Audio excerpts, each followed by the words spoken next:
The first thing to understand about Patterson Creek, about that winter of 1891, is the silence. It wasn't a peaceful quiet. It was the kind that pressed in on you, thick as wool, stealing the sound of your own breath, making the creak of ice a gunshot, the whisper of wind a scream. We were 17 men, a handful of Finns and a few Tlingit, swallowed whole by southeast Alaska, all of us chasing the impossible gleam of gold. I was 34 then, Jussi Hakala, a Finn like most of the others. My hands were already weathered, my hair thinning under a cap that felt like a second skin.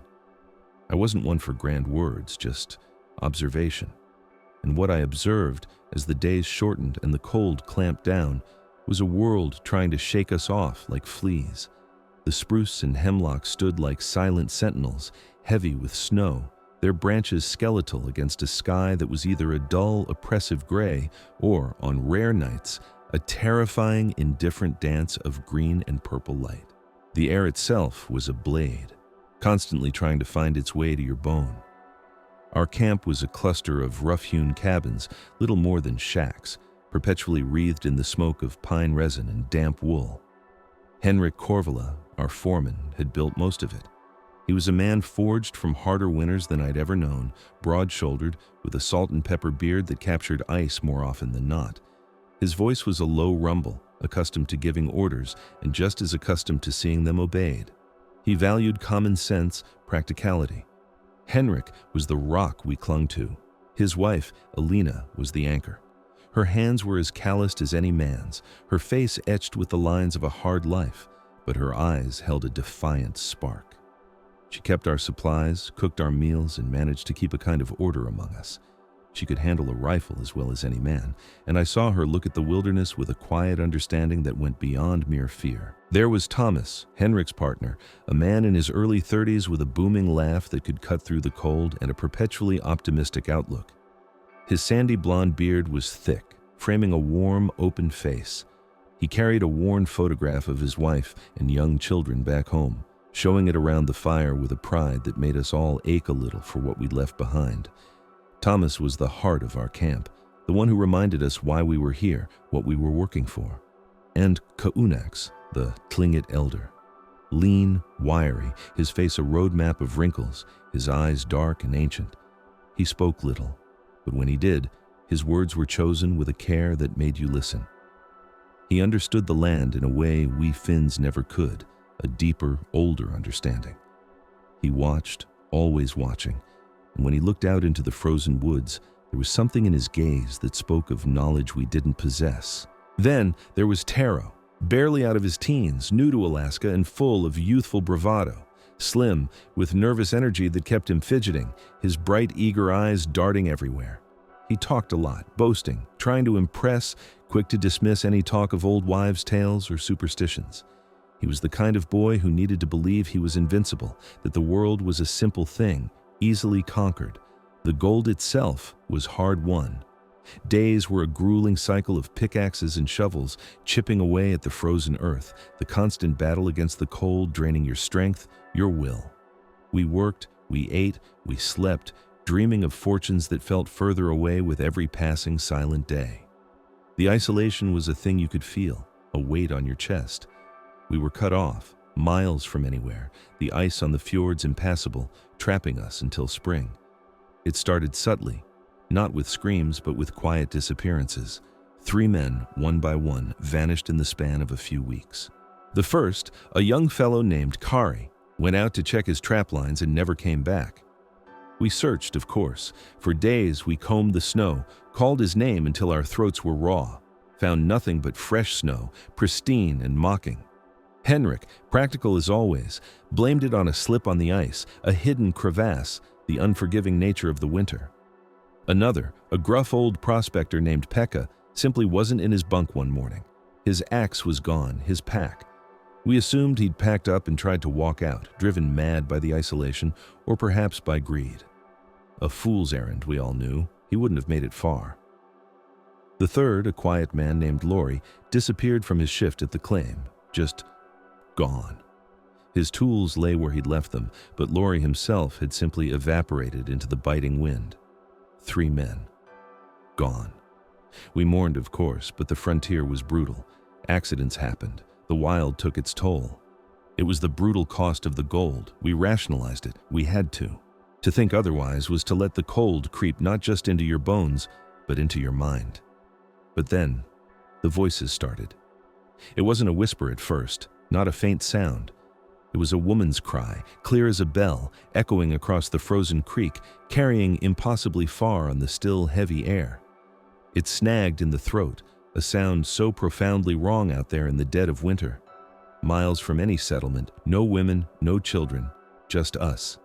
We heard it in the evenings, just as the last light faded, a desperate pleading sound, sometimes followed by a child's sob. It always came from the direction of the creek, from the shadowed tree line beyond, where the forest deepened into an impenetrable wall of snow-laden branches. We tried to find a source. Henrik sent out small parties, bundled against the cold, rifles ready. We found nothing, no tracks, no signs of anyone, just the endless, unbroken expanse of white. The silence would return, heavier now, pregnant with unease. Then came the night Thomas heard it. It was late, the fire down to embers. The air was heavy, still, and colder than any night before. That was the first thing. Then came the smell. Wet stone and something else, something metallic and raw, like a fresh wound. It coated the back of my throat, clinging like damp fur. We were huddled by the fire, just a few embers now, listening to the wind that wasn't there. Henrik had his rifle across his lap, his knuckles white. Taro was whimpering, a low, guttural sound, his eyes fixed on the darkness beyond the firelight. Kunak sat still as carved wood, his gaze unblinking, tracking something none of us could see. Then it came, a child's cry. Not a wail of pain, but a soft, whimpering sob, a sound that tore at something deep inside you. It was impossibly close, yet impossibly distant, coming from the creek, just beyond the edge of our firelight. Thomas, who had been quiet, staring into the flames, sat up suddenly. His eyes were wide, fixed on the darkness. "Did you hear that?" he whispered, his voice hoarse. "A child." Henrik gripped his rifle tighter. "It's the wind, Thomas, your mind playing tricks." But Thomas wasn't listening. His gaze was already distant, mesmerized. "It's a little girl," he said, his voice softer now, almost dreaming. "She's calling for me." He started to get up, slowly, deliberately, as if in a trance.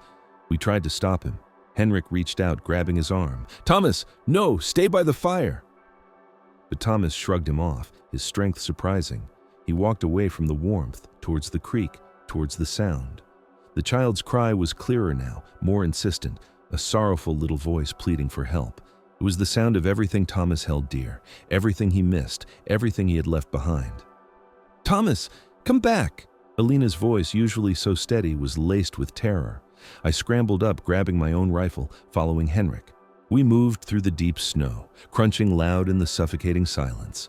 The cold bit harder, stripping away the last vestiges of warmth.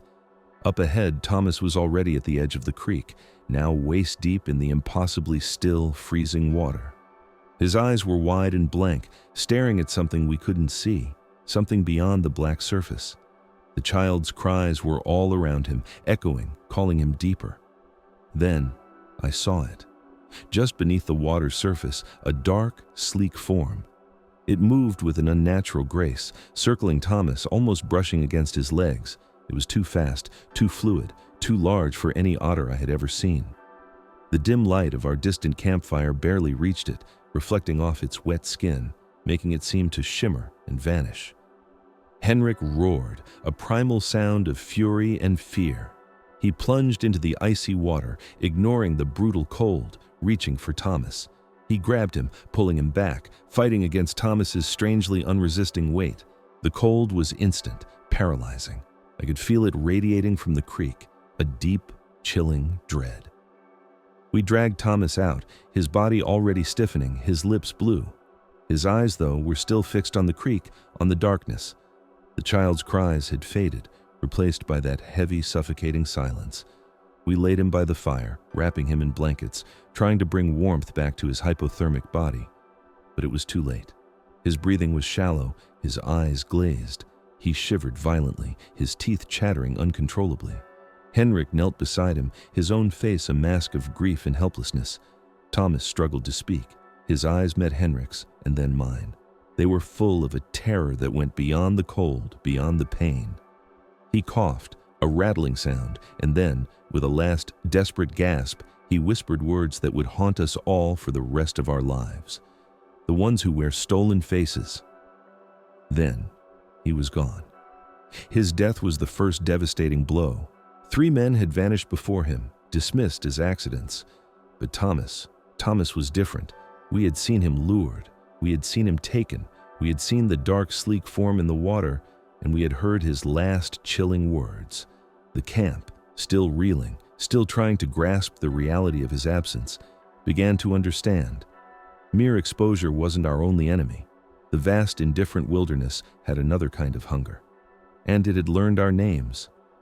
Thomas's last words hung in the frigid air, a death rattle of unbelievable truth. The ones who wear stolen faces. They were a brand on our minds, searing away any remaining doubt. We had buried 3 men to the wilderness, but Thomas was buried by something else, something intelligent, something that knew us. The camp changed, the easy camaraderie, the rough jokes, the quiet hope for gold. It all dissolved like breath on the bitter air. In its place, a palpable dread settled, heavy and suffocating. It wasn't just the cold that pressed in now. It was the vast, hungry silence, broken only by the groan of the ice or the whisper of wind, sounds that now carried a new, insidious threat. Every shadow became a lurking presence, every distant crack a footstep. Our small cluster of cabins, once a bastion against the elements, felt like a fragile, temporary shell. Henrik, the rock of our camp, was visibly broken. His broad shoulders slumped, the lines around his eyes deepening into troughs of grief and exhaustion. The gruff certainty in his voice had been replaced by a haunted, distant tone. But grief wasn't idleness for Henrik. It sharpened his resolve. The morning after Thomas's death, he gathered us, his voice a low rumble, stripped of any pretense of comfort. "We are trapped," he said, his gaze sweeping over our faces, lingering on the pale, frightened ones. "The ice will not break for months. No one is coming in. Nothing is going out." He paused, then added, his voice gaining a grim edge. "And whatever took Thomas, it's still out there. It wants more." His words, blunt and unsparing, hammered home the new reality. We weren't just prospectors battling nature anymore. We were prey. Henrik immediately set us to work, not on the claim, but on the camp itself. We became builders of a desperate fortress. Boards were nailed over windows, turning our small cabin panes into blind wooden eyes. Heavy logs, dragged with immense effort, were braced against the doors. Every nail driven was a prayer, every splinter a testament to our fear. The constant clang of hammers in the sub-zero air was the only sound that pierced the new silence, a defiant, if futile, act against an unseen enemy. We reinforced the walls, piled snowdrifts higher, creating a barricade against the encroaching darkness.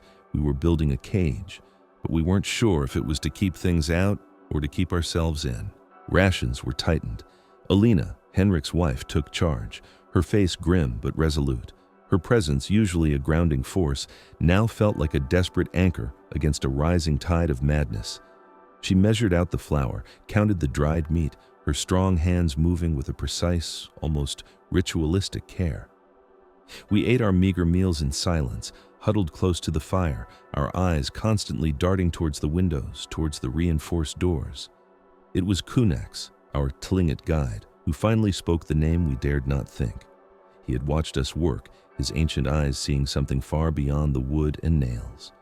One evening, as the last light faded and the aurora began its silent, indifferent dance across the sky, he sat by the fire, eyes fixed on the embers, his face a landscape of ancient sorrow. His usual quiet dignity had given way to a profound, weary resignation. "It is the Kushtaka," he said, his voice low, resonant, carrying the weight of generations. His words seemed to absorb the crackle of the fire, the distant groan of the ice. "The land otter men. My people have known them since before the white man came. They steal the forms of the lost, the voices of the dying. They lure you to the water, take your soul for their own. A few of the Finns, stubborn men of the earth, shifted uncomfortably. One of them, a man named Vako, muttered, "Otters, kunaks, we're talking about men vanishing, not a few beavers." But the conviction had drained from his voice, replaced by a deep, unsettling quiet. The practical world was failing us. The ice was failing us. Thomas's words had poisoned reason. "Not a few beavers," Kunaks repeated, his eyes finally meeting Henrik's, ancient and unwavering. "Otters that walk like men, otters that speak like your child, otters that want your soul for their own." He paused, then added, his voice barely a whisper, "Thomas, he heard a child, just like the stories." Henrik didn't scoff this time. He just stared into the swirling smoke, the flicker of doubt, now a stark, visible reality beneath his gruff exterior. We all knew Kunaks spoke the truth, a terrible, impossible truth that we couldn't afford to ignore. The evidence mounted. The tracks kept appearing, always near the water, always after a night of whispers. Impossibly large otter prints, too big for any creature we knew, perfectly paralleled by small, bare human footprints. And they always ended abruptly at the dark edge of the creek, as if the walker had simply melted into the ice, leaving no trace. We would circle them, tracing the impossibly sharp edges in the snow, our breath fogging, our minds reeling. They were not animal tracks. They were not human tracks. They were something else, something between. We started seeing things, glimpses, a flash of movement at the tree line, gone before you could properly turn your head. A familiar face in the ice, a fleeting reflection of someone long dead, beckoning with a silent, sorrowful smile. Your own mother, your child, your brother. It played on your grief, on the holes in your heart, on the profound loneliness of that frozen wilderness. The Kushtaka, Kunaks explained, didn't just mimic voices, they mimicked longing. They knew what we missed, what we yearned for. Young Taro, always so full of youthful bravado, was the first to truly break. His bright, eager eyes, once full of the promise of gold, now darted nervously, seeing threats in every shadow. He jumped at the groan of the cabin wood, flinched at the sound of his own breath. He started talking to himself, whispering, sometimes shouting at empty corners. He accused the others, then apologized profusely, then accused them again, his voice cracking with fear. His youthful optimism curdled into a profound, infectious paranoia.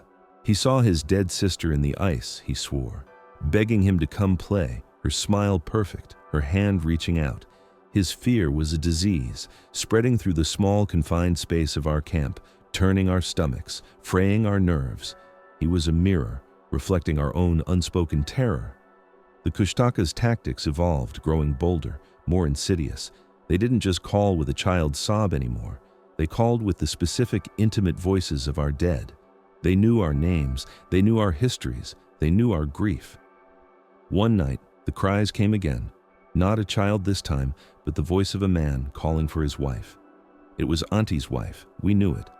Auntie, a quiet man who kept mostly to himself, had spoken of her endlessly. Her name a constant prayer on his lips, a solace against the brutal cold. He was sitting by the fire, holding his head in his hands, staring into the flames, when her voice came, clear and sweet, from the darkness just beyond our reinforced door. "Auntie, my love, I'm here. I'm cold. Come to me." Auntie looked up, his face a mask of longing, of utter, profound relief. He was already standing, moving towards the sound, towards the door, before any of us could react. He fumbled with the heavy latch, his eyes glazed, fixed on something only he could see. His wife's voice now a sweet, insistent melody, wrapping around him, pulling him. "Auntie, no!" Henrik roared, lunging forward, but Auntie shrugged him off, his strength surprising, fueled by a terrible magnetic pull. He threw open the reinforced door, the blast of icy air like a physical blow, and stepped out into the night. Her voice, clearer now, beckoned him into the shadows. We heard his cries, a mixture of joy and terror, then a splash from the direction of the creek, then silence. A terrible, absolute silence. We scrambled for our rifles, for our lanterns, tearing into the brutal cold, crunching through the deep snow. Up ahead, the creek lay dark and still, reflecting the indifferent aurora. Nothing. No Auntie.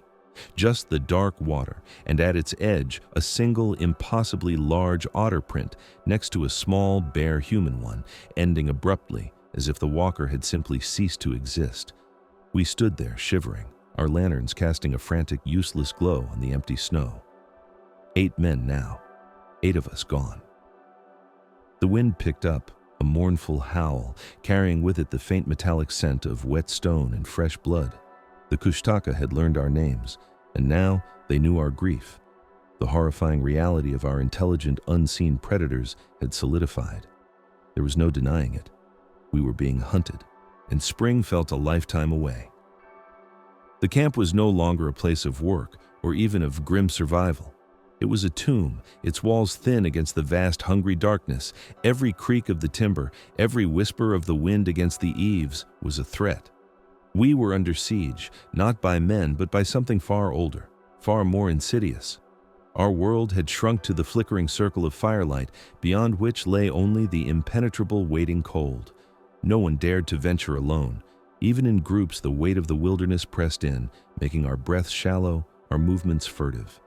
We moved like ghosts within our own camp, our eyes constantly scanning the tree line, the frozen creek, the very air for a hint of movement, for a flicker of a stolen face. The Kushtaka grew bolder. Their mimicked voices, once faint and distant, were now clearer, more insidious. They called from just beyond the cabins, from the edge of the woods, sometimes from what felt like directly under the floorboards. They didn't just call with a child's sob or a woman's plea. They spoke directly to our deepest fears, our most profound longings. Words we had only shared in hushed tones, memories we thought locked away, were whispered back to us, warped and chilling. The constant cold, that relentless blade against our skin and bones, began to eat at us from the inside out. Our meager food stores dwindled, the hunger a dull ache that never truly left. The relentless pressure, the knowledge that we were trapped, watched, picked off one by one, began to erode our sanity. Arguments flared over nothing, quickly extinguished by the shared terror that bound us. Despair was a cold hand reaching into every man's chest, squeezing the life out of him. The isolation, once a manageable hardship, became a weapon, turning us against ourselves, against each other. Young Taro, bless his soul, was already a raw nerve. He had seen his dead sister in the ice, he said, her smile perfect, her hand reaching out. Now, her voice haunted him, a sweet, insistent melody that promised warmth, comfort, an end to the terror. He stopped eating, his body shrinking, his eyes wide, bloodshot, constantly darting. He would pace the cabin, muttering to himself, sometimes bursting into tears, sometimes lashing out. "You don't hear her?" he'd shriek, pointing at the reinforced door, his voice cracking. "She's calling for me. She's cold. She wants me to play." We tried to calm him, to hold him, but his strength was that of a madman. He started accusing us, his accusations wild and incoherent, then crumbling into apologies, then starting again. "It's you," he'd whisper, his eyes fixed on Henrik, then Alina, then Kunax. "You're one of them, aren't you? You want me to stay here so they can take me." One night, the whispers for Taro grew particularly strong, sweet and playful, like a child's game. His sister, laughing, begging him to come out and chase her. He started to laugh too, a high, desperate sound. He stumbled towards the door, his hand already on the latch. "Taro, no!" I cried, lunging for him. Henrik moved faster, tackling him, pinning him to the floor. Taro thrashed and screamed, his eyes rolling back in his head. "Let me go. She's waiting. She's cold!" he shrieked, his voice tearing itself apart. We held him down, Henrik and I, while Alina tried to press a cup of water to his lips. Kunak sat watching, his face unreadable, ancient sorrow etched into every line. Taro fought us with a terrifying, unnatural strength, fueled by pure, unreasoning terror. Then, for a moment, he went still. His eyes fixed on something we couldn't see, beyond the rough-hewn timbers of the wall. A smile, beatific and terrible, spread across his face. "She's right there," he whispered, his voice soft, childlike. "She's smiling at me. She looks so warm." And then, with a burst of energy that startled us both, he broke free. He was through the door before we could even react, a blur of motion in the dim light. The door slammed open, letting in a blast of frigid air. We heard his footsteps, light and quick, crunching in the snow, fading towards the creek. His laughter echoed back to us, mingling with the sweet, mocking laughter of a child. We scrambled out, rifles ready, lanterns swinging wildly, casting frantic, useless circles of light. The creek was a dark mirror, reflecting the vast, indifferent sky. Nothing. No tarot. Only the chilling echo of laughter fading into the silence. At the edge of the water, where the laughter had seemed to linger, a single, impossibly large otter print next to a small, bare human one, ending abruptly, as if the walker had simply ceased to exist. 9 men now. 9 of us gone. The cold was no longer just a physical torment. It was a psychological one. Our supplies dwindled to a dangerous low. The last of our coffee, the last of our salted fish, the last of our dried berries.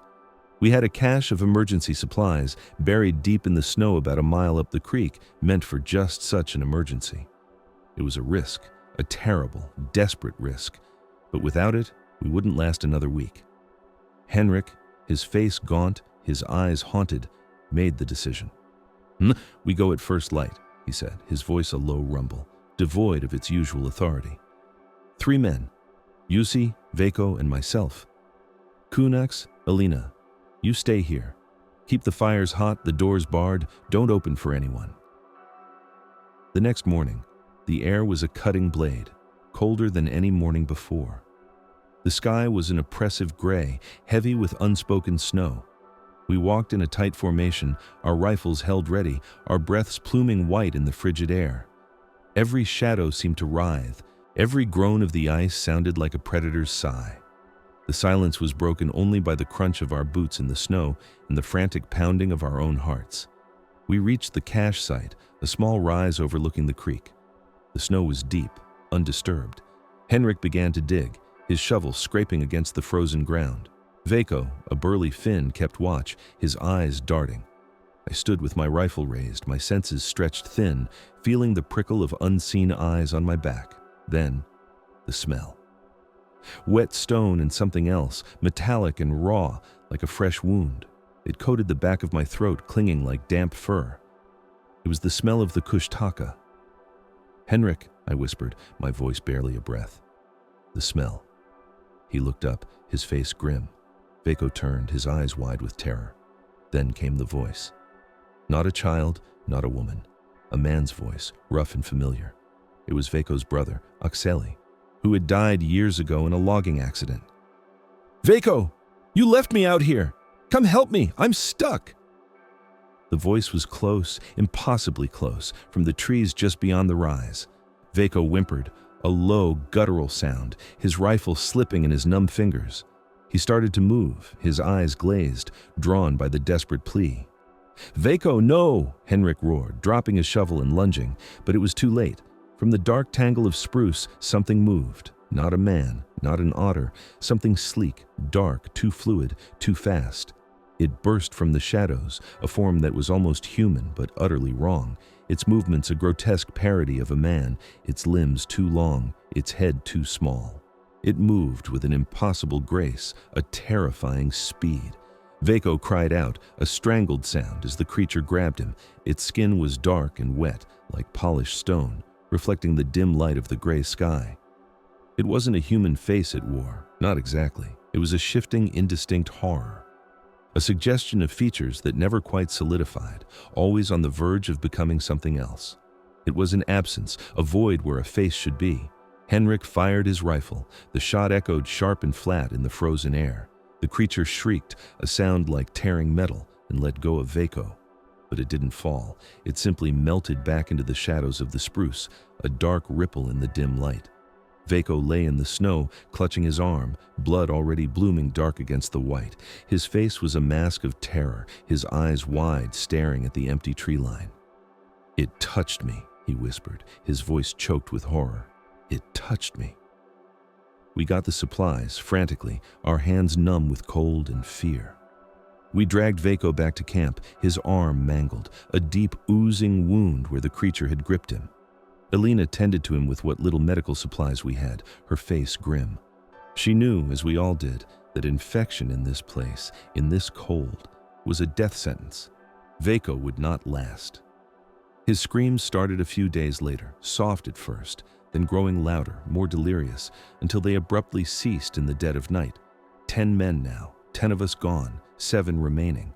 The air in the cabin was thick with despair, with the smell of pine resin and sickness and fear. Koyunax, who had watched Vako's slow, agonizing decline with quiet resignation, finally stirred. He had been unusually quiet since Taro's disappearance, his ancient eyes holding a deep, profound sorrow. One evening, as the last of the embers glowed in the fire pit, Kunak stood. He took off his parka, revealing a simple tunic underneath. He moved to the center of the cabin, knelt by the dying fire, and began to chant. His voice was low, resonant, ancient, speaking words in Tlingit, a language none of us understood, yet felt deep in our bones. He scattered dried herbs into the sputtering flames, and a thin, acrid smoke filled the cabin, stinging our eyes. He traced symbols in the dirt floor with his finger, then sprinkled pinches of ash over them. He held up a small, carved wooden otter, its features smooth and worn, and spoke to it, his voice a low, guttural murmur. He was warding us, we knew. He was speaking to the spirits of the land, to his ancestors, to whatever ancient forces still listened in this desolate, frozen place. He looked up, his eyes meeting each of ours in turn, ancient and unwavering. "It is to tell them we are here," he said, his voice barely above the crackle of the fire. "But we are not for them. We are not lost. We are not afraid." He was lying, of course. We were lost. We were terrified. But in that moment, in the flickering firelight, surrounded by the ancient words and the acrid smoke, a fragile defiance bloomed in our chests. It was a small, desperate act against an overwhelming terror, a whispered prayer in the face of absolute darkness. Did it work? Did it offer protection? I don't know. The Kushtaka continued to call. The cold continued to bite. Our food continued to dwindle. But for a few days, a fragile peace settled over the remaining 7 of us. For a few days, the voices were a little less insistent, the shadows a little less menacing.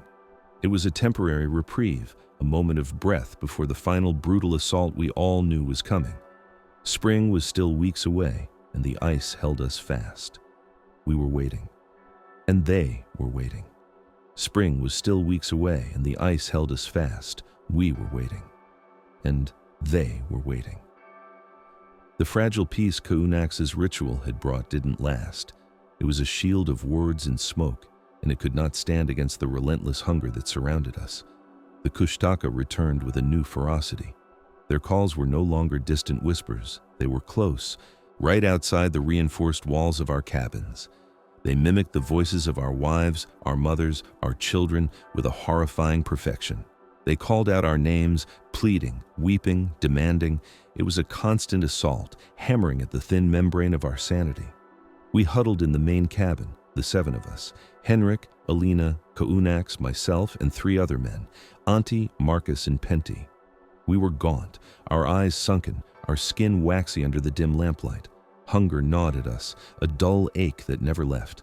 The cold was a living thing, seeping into our bones, no matter how much wood we fed the stove. But it was the voices that truly broke us. They were everywhere, a chorus of our deepest griefs and longings. "Henrik, the baby is cold. Come quick." Alina would flinch, her face a mask of stone, knowing the lie. "You see, your mother is calling for you. She's fallen." I would grip my rifle, my knuckles white, fighting the urge to tear open the door. They even spoke in Tlingit to Kunax, ancient words, ancestral voices that stirred something primal in his quiet dignity. He would close his eyes, his face etched with pain, but he never moved. He was the anchor of our belief, but even he was wearing thin. The smell was always there now, wet stone, damp fur, and that metallic tang like blood on ice. It permeated the cabin, clinging to our clothes, our hair, making us feel as if we were already half submerged in their world. Auntie, a quiet man who had rarely spoken since Thomas's death, was the first to truly break. He'd lost his entire family to a sickness years ago, and the Kushtaka knew it. They used the voices of his wife and 2 young sons, weaving a desperate plea outside his bunk. For days, he just stared at the wall, not eating, not speaking, his eyes wide and unseeing. Then, one night, he started to hum. A lullaby, soft and broken. Henrik saw it first, a faint scratching at the window, a shadow that moved too quickly for the eye to follow. Then a low, guttural chuckle, like a child's, but wrong, too deep, too knowing. It came from the tree line, just beyond the last flickering reach of our fire. Antti rose from his bunk. He moved with a strange, dreamlike grace, not stumbling once in the darkness. He walked to the door, his hand already on the bar. "Antti, no!" Elina cried, but her voice was weak, hoarse. Henrik lunged, but Antti was faster, driven by an unseen force. The bar slid free with a sharp click that echoed like a gunshot. The door swung inward, revealing the stark, moonlit expanse of snow. The air outside was impossibly cold, crisp, and clean. For a moment there was silence. Then, from the darkness, a woman's voice, Antti's wife, clear as a bell, full of desperate love. "Antti, my love, come to us, we're waiting!" Antti stepped out, his face strangely peaceful, a faint smile on his lips. He was bareheaded, wearing only his thin shirt. He didn't look back. He walked straight into the blinding white, drawn by the sound of his lost family. We saw a dark shape detach itself from the shadows, sleek and fast, moving low to the ground. It melted around Antti, a fluid embrace. He didn't struggle, he just vanished, swallowed by the night and the snow. The door swung shut with a soft thud, leaving us in the dark, the woman's voice now a faint mocking echo. 8 men gone, 9 of us left. Jussi, Henrik, Elina, Kunax, Marcus, Pentti, and 3 others I don't mention because their fates were too swift, too brutal, or too indistinct for my memory to hold. 9 people. That was the final count. After Antti, the assault intensified further. They no longer tried to be subtle. They threw themselves against the cabin walls, their cries echoing, their bodies thudding against the logs. We could hear the scratching, the snuffling, the wet, rasping breaths just outside the thin wood. They wanted in. They were desperate. And so were we. We fired our rifles through chinks in the logs, blindly, uselessly, the shots just a desperate defiance against an unseen enemy. We were out of ammunition. We were out of hope. The days bled into each other, a blur of cold, hunger, and terror. We watched the last of our food dwindle.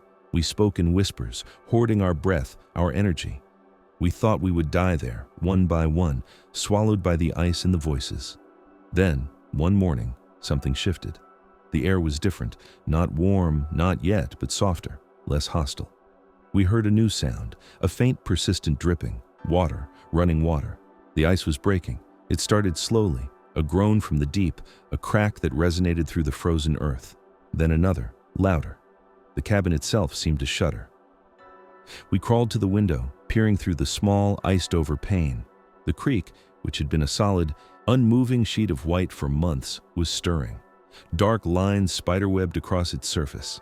The groaning grew to a roar, a deep, resonant sound of the earth itself awakening. Huge plates of ice fractured, piling up, then collapsing with deafening crashes. The Kushtaka went silent. Their calls ceased. The air felt thin, empty, as if the cold had drawn its last breath. We waited for days, listening to the symphony of the thaw. The ice on the fjord began to move, vast, indifferent flows grinding against each other.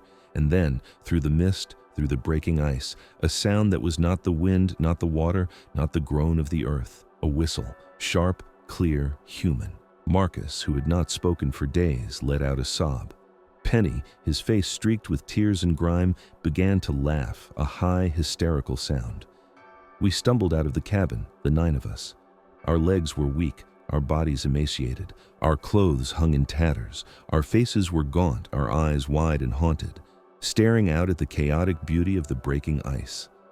A small supply boat, dwarfed by the massive flows, was slowly, carefully navigating the fjord. Its whistle blew again, a sound of life, of hope, of a world we had almost forgotten. The men on the boat saw us. I remember their faces, their expressions of confusion, then horror. They spoke to us, asked questions, but their words were muffled, distant. We could not answer, we could not speak. We stood there, silent like ghosts summoned from the ice, our story etched into our bones, our eyes, our silence. The journey back was a blur of exhaustion and numb detachment. We were fed, warmed, examined. They called it exposure. They called it malnutrition. They called it delirium brought on by isolation and hardship. They wrote reports about unfortunate accidents and the brutal toll of the frontier. They listened to our fragmented stories, our whispers of stolen faces and otter men, and they nodded politely, their eyes empty of belief. They called us mad. Henrik, my foreman, my friend, never recovered. He returned to Finland, a shell of the man he once was. His powerful frame was stooped, his voice a permanent whisper. He drank, trying to drown the memories, but the Kushtaka had taken too much. He died a few years later, his heart broken, his mind consumed by what he had seen. Alina, his wife. She was different, stronger somehow, though the horror had carved deep lines into her soul. She rarely spoke of Patterson Creek, but her eyes held the truth, a quiet, defiant knowledge. She lived a long life, always practical, always resilient, but with a shadow in her gaze that never lifted. She carried the burden the same way I did.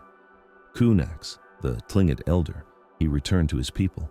I heard whispers that they understood, that his stories were not dismissed by those who knew the old ways. He carried the markings of the ordeal, the confirmation of ancient warnings, but among his own. He was a witness, not a madman. I never saw him again. The other 5 who survived, they scattered like dust.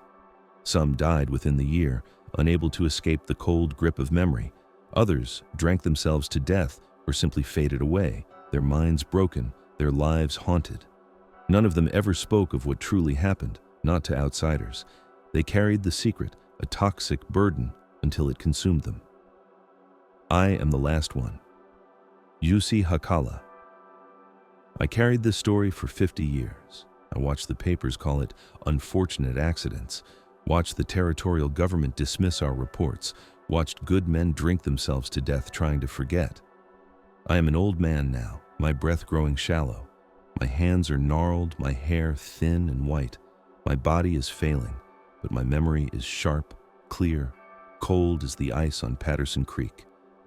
I know what hunted us. I know what stole our companions, their voices, their faces. I know what waited in the dark, what still waits in the dark places of this world. They are patient, they are clever, they are ancient, and they are real. I have told you what happened in the winter of 1891. Now, you know the truth. The world may not believe me, but the truth does not require belief to exist. It simply exists. And now, you carry it too.